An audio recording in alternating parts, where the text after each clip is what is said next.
आंब्याचा सीझन संपायला आलाय आणि फॅट लॉसवाल्या पब्लिकला अजून प्रश्नच पडलाय की फळांचा राजा डाएट फ्रेंडली आहे का नाही. दिस इज डे 2 ऑफ 30 सिरीज, ज्यामध्ये मी तुमचे सगळे सिली फिटनेस डाऊट क्लिअर करणार आहे. आता हा प्रश्न मुळात का पडतो तर ते बिचाराच्या गोड स्वभावामुळे. बघा, यातले शुगर्स आहेत ते नॅचरल आहेत. कोण साखरेतच चमच्यात टाकून शुगर्स नाही भरत आहे. आणि कॅलरी वाईज जरी विचार केला तरी एक हापूसमध्ये 150 कॅलरीज असतात, जे की 50 कमी आहेत तुमच्या फेवरेट कॉर्नेटोपेक्षा. त्यासोबतच fibre, vitamin A, vitamin C, ह्या सगळ्या गोष्टी तर आहेतच. आणि भाई वर्षातून एकदाच येतो. रोज 2 जरी खाल्ले तरी काय वांदे नाही. हम्म.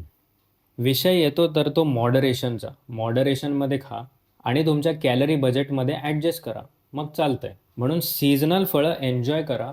आणि आता आंबा खाल ना तेव्हा मला टॅग करा, कारण आमचे आंबे संपायला आलेत. ॲटलिस्ट तुम्हाला खाताना बघून मला सुख मिळेल.